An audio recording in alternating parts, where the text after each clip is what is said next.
नमस्कार प्यारे बच्चों, कैसे आप सभी लोग? उम्मीद करते बहुत अच्छे होंगे। मैं मुकेश आप सभी के बीच आज क्लास 11 साइकोलॉजी के सिलेबस को लेकर आया हूं। तो आज हम लोग देखेंगे कि साइकोलॉजी क्या है। ठीक है मेरे बच्चों, आज पहला क्लास है, इसलिए पहले क्लास में हम लोग इसके पैटर्न को समझेंगे, इसके सिलेबस को समझेंगे, किस तरीके से आपको 11th में एग्जाम देना है। ठीक है, तो ये सारा चीज़ आज मैं लेकर आया हूँ। कौन से बुक पढ़ने हैं, क्या क्या चीज़ नहीं पढ़ना है, इन सभी को आज हम लोग देखेंगे बच्चों। देखो बच्चों, सबसे पहले साइकोलॉजी जितने भी बच्चे 11th में लिए हैं उन्हें ये जान लेना चाहिए कि साइकोलॉजी उनका किस तरीके से दैनिक जीवन में उपयोग होने वाला है। बच्चों, जितना भी जनरल कंपटीशन होता है और खास करके जब हम हाई लेवल के जनरल कंपटीशन की बात करते हैं तो उसमें जो इंटरव्यू लेवल वाले जो एग्जाम होते हैं वहाँ पर साइकोलॉजी आपको बहुत साथ देने वाला है। क्यों? क्योंकि साइकोलॉजी से ही हमारा जो पर्सनालिटी डेवलपमेंट है वो सबसे ज़्यादा इम्प्रूव होता है, और यहाँ यही चीज़ बच्चे क्या होते हैं, समझ नहीं पाते हैं।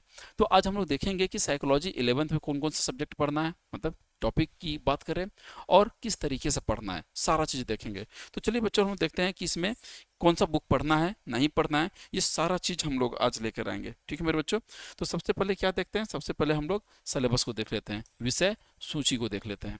ठीक है मेरे बच्चों, तो ध्यान दीजिएगा यहाँ पर विषय सूची में क्या लिखा है, मनोविज्ञान क्या है।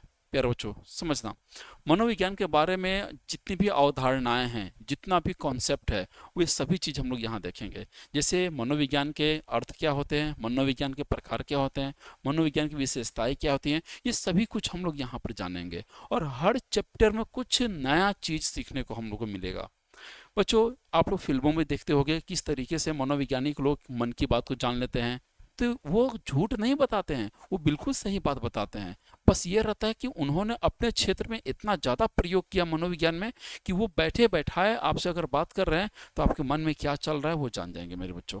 ठीक है, तो यही चीज़ हम भी आपको यहाँ बताएंगे। आपके पैटर्न किस तरीके से काम करेंगे, आप किस तरीके से व्यक्तिगत अगर देखा जाए समाज में रहते हो तो कोई व्यक्ति क्या आपके प्रति विचार रखता है, ये सारा चीज़ मैं आपको सीखना बता दूंगा। ठीक है, तो सब कुछ यहाँ देखेंगे। तो इसमें देखेंगे सबसे पहले क्या मनोविज्ञान क्या है, इसके दैनिक जीवन में इस्तेमाल क्या क्या होते हैं, किसने मनोविज्ञान के बारे में क्या बताया है, मनोविज्ञान की उत्पत्ति कैसे हुआ है, ये सारा चीज़ देखेंगे।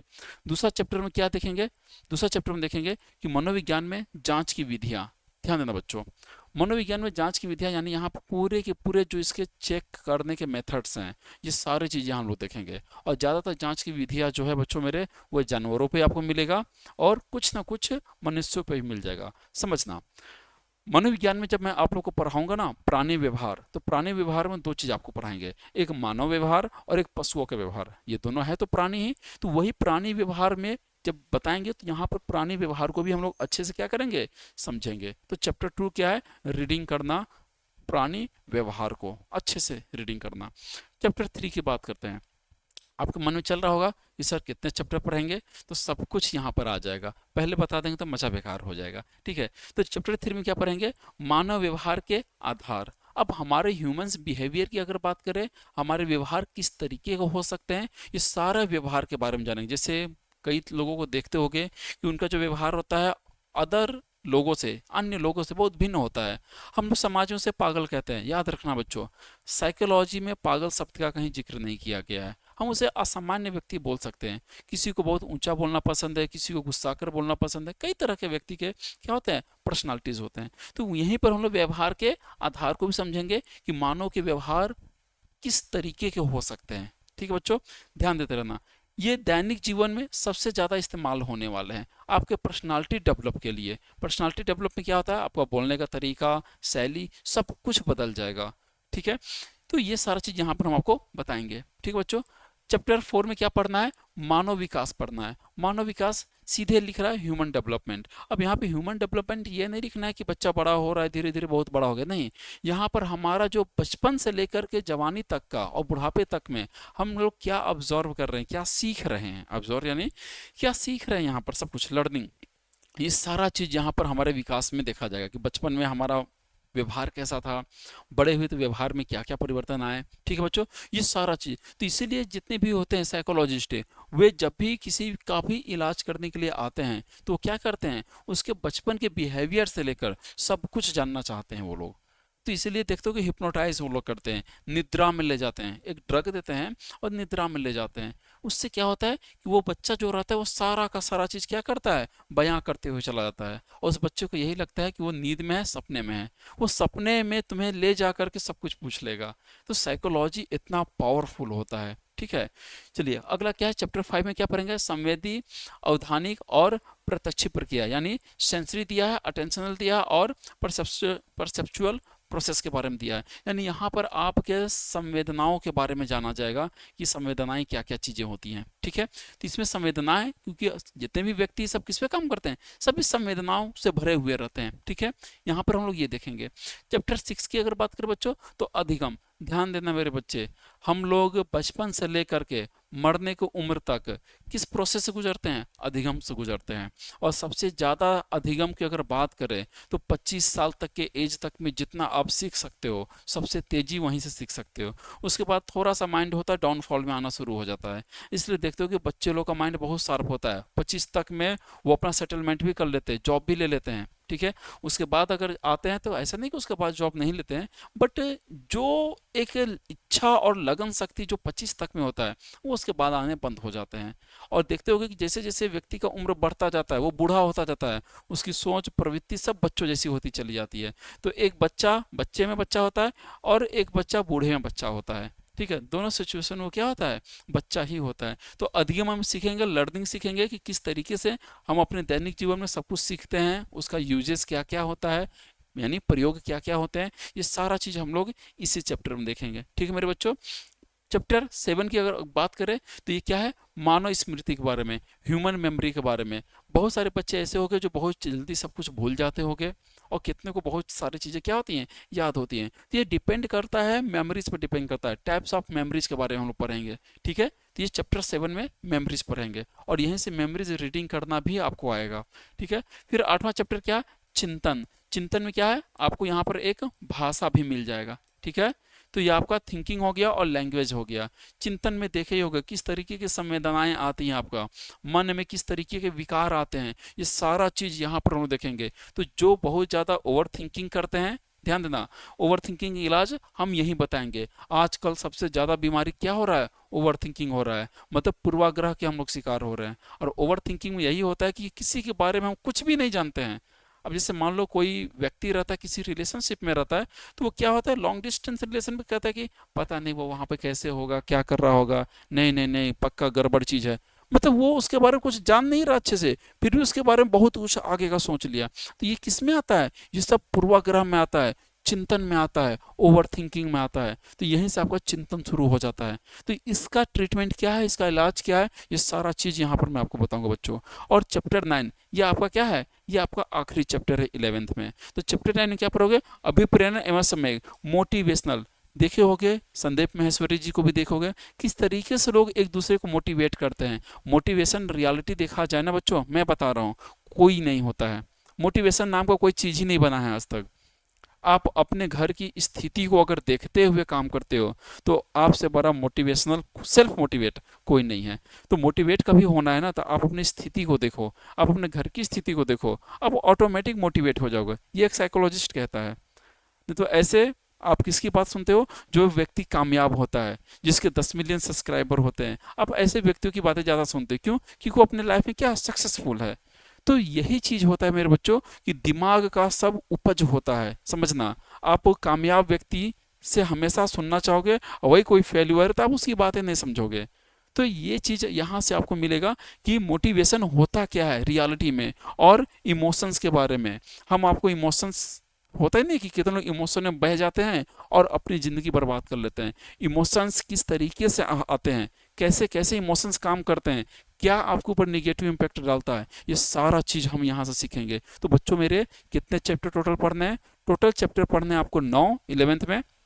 ठीक है, नहीं अगर पढ़े हो अभी तक तो कोई दिक्कत नहीं है, अभी से आप लोग पढ़ना शुरू कर दो। साइकोलॉजी क्यों हमारे दैनिक जीवन में जरूरी है, ताकि हमारा पर्सनालिटी डेवलप हो सके। और एक अच्छा डेवलप पर्सनालिटी वाला जो व्यक्ति होता है, उसे कमाने खाने की चिंता कभी नहीं हो सकता है। क्योंकि आज के समय में जो सबसे ज़्यादा ट्रेंड चल रहा है वो होता है अपने बातों से बांध लेना, किसी को सम्मोहित कर लेना, मोटिवेट कर देना, कहीं भी कंपनी में जाओगे, प्राइवेट कंपनी में ही क्यों ना जाओ, आपको वहाँ पर अगर बोलने का स्किल नहीं है बच्चे, तो समझना कि आप कुछ भी नहीं कर सकते हो। तो यहाँ मैं आपको वो सारा चीज़ दिखाऊंगा, ठीक है, सब कुछ सिखाऊंगा कि किस तरीके से आप किसी को क्या कर सकते हो, इमोशंस में ला सकते हो और मोटिवेट कर सकते हो। तो ये हमारे दैनिक जीवन में इसका उपयोग सबसे ज़्यादा होता है एक बेस्ट स्पीकर बनने के लिए।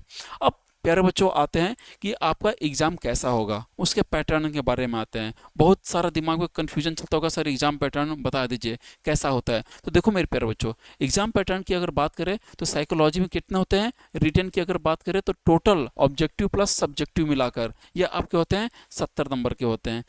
ऑब्जेक्टिव की बात करें यानी जो ऑप्शन बहुविकल्पी टाइप के होते हैं, ये क्या है, बहुविकल्पी टाइप के हैं, तो ये 35 क्वेश्चन है, ध्यान देना 35 मार्क्स के होते हैं, जिसमें से आपको 70 क्वेश्चन मिलेंगे। क्वेश्चन टोटल कितने मिलेंगे, 70 मिलेंगे। और 70 क्वेश्चन में कितने क्वेश्चन करने हैं मेरे बच्चों, 35 क्वेश्चन करने हैं। एक क्वेश्चन अगर हम बात करें, एक क्वेश्चन की बात करें तो ये कितने नंबर का होता है, 1 नंबर का होता है। यानी मेरे बच्चों ऑब्जेक्टिव आपको मिलेंगे जो बहुविकल्पी टाइप के होते हैं, वो मिलेंगे कितने, 70 क्वेश्चन, करने कितने, 35। साइकोलॉजी में आपको सिर्फ 50% क्वेश्चन सॉल्व करने होते हैं जितने वो एग्जाम में पूछा होता है। जैसे 70 में से 35 यहाँ सॉल्व करने हैं, ठीक है, कितने सॉल्व करने हैं, 35। अब बात करते हैं सब्जेक्टिव में, तो सब्जेक्टिव में मेरे बच्चे क्या होता है, शॉर्ट मिलेगा, लघुत्तरी मिलेगा और लॉन्ग मिलेगा। शॉर्ट और लॉन्ग क्या होता है, ध्यान दें मेरे बच्चों। शॉर्ट की अगर बात करें तो आपको लगभग 20 क्वेश्चन मिलेगा। 20 क्वेश्चन में से ध्यान देना कितने मिलेंगे, 20 क्वेश्चन। 20 क्वेश्चन में से 10 क्वेश्चन करने हैं, कितने करने हैं, सिर्फ 10 क्वेश्चन करने हैं। और एक क्वेश्चन कितने नंबर का होगा शॉर्ट में, एक क्वेश्चन होगा आपका, एक क्वेश्चन होगा आपका 2 नंबर का। यानी शॉर्ट्स आपके टोटल कितने हो गए, 10 क्वेश्चन सॉल्व करने हैं 2 नंबर के, यानी टोटल आपके हो गए 20 नंबर के शॉर्ट्स हो गए। शॉर्ट्स कितने हो गए मेरे बच्चे, 20 नंबर के हो गए, ठीक है। और शॉर्ट्स में कितने शब्द लिखने होते हैं, कम से कम 25 से 50 शब्द लिखने होते हैं। 2 नंबर के लिए कम से कम 25 से 50 शब्द लिखने होंगे, 5 से 7 लाइन कम से कम लिखने होते हैं मेरे बच्चे। अब बात करते हैं किसका, लॉन्ग की बात करते हैं। लॉन्ग का मतलब क्या होता है मेरे बच्चे, दीर्घ उत्तरी प्रश्न उत्तर होता है। और दीर्घ उत्तरी की अगर हम लोग बात करें, ध्यान देना मेरे बच्चे, दीर्घ उत्तरी की अगर हम लोग बात करें तो यहाँ पर दीर्घ में क्या होगा, लगभग 150 शब्दों में लिखना रहता है। कितने शब्दों में, अप्रोक्स 150 शब्दों में, 150 शब्दों में लिखना रहेगा। और 150 शब्दों की बात करें तो बच्चों कम से कम 2 पेज के आसपास लिखना पड़ेगा, ठीक है, कम से कम कितने, 2 पेज के आसपास लिखना पड़ेगा। अब लॉन्ग की अगर हम लोग बात करते हैं, ध्यान देना लगभग 150 शब्दों में लिखना होगा। तो ये आपको कितने क्वेश्चन मिलेंगे, दीर्घ उत्तरी, दीर्घ उत्तरी टोटल 6 क्वेश्चन मिलेंगे। और 6 क्वेश्चन में कितने क्वेश्चन करने हैं मेरे बच्चों, 3 क्वेश्चन करने हैं। एक क्वेश्चन कितने नंबर का रहेगा मेरे बच्चे, 5 नंबर का रहेगा। तो 3 क्वेश्चन कितने नंबर का हुआ, 3 गुना 5 यानी 15 नंबर का आपका रहेगा क्या, दीर्घ उत्तरी रहेगा मेरे बच्चों। एग्जाम पैटर्न समझ में आया। ऑब्जेक्टिव आपके रहेंगे 70 क्वेश्चन टोटल दिए रहेंगे, जिसमें से करने कितने हैं, जिसमें से करने आपको 35 है। हल कितने करने हैं, 35 करने हैं। एक क्वेश्चन कितने नंबर का, 1 नंबर का रहेगा मेरे बच्चे। तो 35 क्वेश्चन कितने नंबर का, 35 नंबर का रहेगा। इसमें दीर्घ उत्तरी की बात करें तो दीर्घ उत्तरी यानी 150 शब्दों में लिखना रहता है। 150 शब्द का मतलब 2 से 2.5 पेज का रहेगा लगभग, ठीक है मेरे बच्चे। 6 क्वेश्चन दिए रहेंगे, 3 क्वेश्चन क्या करना मेरे बच्चे, अटेम्प्ट करना है। एक क्वेश्चन 5 नंबर का रहेगा, तो 3 क्वेश्चन कितने नंबर का हुआ मेरे बच्चे, 15 नंबर का हो गया, ठीक है। इस चीज को ध्यान दीजिएगा। शॉर्ट्स की अगर बात करें तो 20 क्वेश्चन आपको मेरे बच्चे दिया रहेगा। 10 क्वेश्चन क्या करना है, हल करना है। एक क्वेश्चन 2 नंबर का रहेगा, यानी 10 गुना 20, 10 गुना 2 यानी 20 क्वेश्चन क्या हो गए आपके, कह सकते हो शॉर्ट्स के हो गए। यानी टोटल कितने हो गए मेरे बच्चे, ध्यान देना, टोटल कितने हो गए। तो टोटल कह सकते हो कि 35 क्वेश्चन यानी 35 मार्क्स किसके हो गए, ऑब्जेक्टिव के हो गए, ठीक है। 15 मार्क्स किसके हो गए, आपके लॉन्ग क्वेश्चन के हो गए। और 20 नंबर कितने को किसके हो गए, आपके शॉर्ट क्वेश्चन के हो गए। टोटल कितने हो गए, 70 हो गए। बाद बाकी 30 नंबर का क्या रहेगा मेरे बच्चों, 30 नंबर का जो आपका रहेगा, 30 मार्क्स का जो रहेगा आपका, वो रहेगा प्रैक्टिकल रहेगा। क्या रहेगा मेरे बच्चों, प्रैक्टिकल रहेगा। तो प्रैक्टिकल की अगर बात करें तो ये कॉलेज में आपके होंगे, ठीक है। और उस प्रैक्टिकल में आपका एक फाइल बनाना होगा जो 5 नंबर मिलेंगे, 5 नंबर के वाइवा से मिलेंगे। और 10-10 नंबर के 2 प्रयोग दिए जाएंगे आपको। तो कॉलेज में ये आपका कॉलेज में होगा, ठीक है। यहाँ पर 30 नंबर प्रैक्टिकल को होंगे। हम आपको ये पूरा तैयारी करा देंगे बच्चों। तैयारी हम लोग 2 तरीके से करेंगे। यूट्यूब पर हम इसका फ्री क्लास चलाएंगे, लेकिन यूट्यूब पर PDF नहीं मिल पाएगा। आप चाहो तो यहाँ से देख करके लिख सकते हो नॉर्मल। हाँ, अगर आपको तैयारी करना है, अच्छे से करना है, बढ़िया से करना है, तो देखो बच्चों, मैंने कहा ना यूट्यूब पे क्या है, फ्री है। यूट्यूब पे क्या है, एकदम फ्री है। जिनके पास पैसे नहीं है वो फ्री में पढ़ सकते हैं यूट्यूब पर। लेकिन यही है कि बच्चों मेरे, पीडीएफ यहाँ पर आपको नहीं मिल पाएगा, पीडीएफ आपको यहाँ नहीं मिल पाएगा।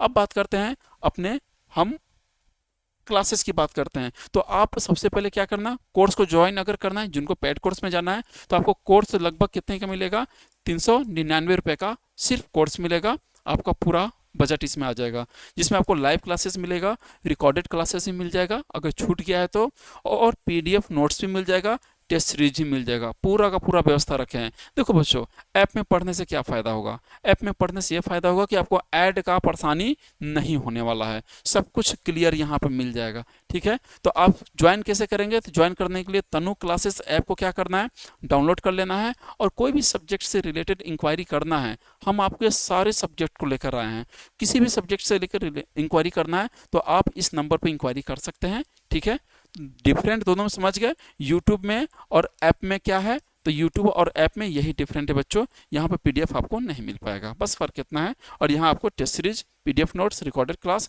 सब कुछ बिना ब्रेक का फ्री मिलेगा। चलिए बच्चों, तो उम्मीद करते हैं कि आप सभी लोग ये सिलेबस समझ गए होंगे, आपको क्या क्या पढ़ना है, किस तरीके से हमारे दैनिक जीवन में साइकोलॉजी का उपयोग होगा, सब कुछ आप लोगों के लिए लेकर आए हैं। तो चलिए फिलहाल के लिए इतना, जय हिंद, फिर मिलते हैं।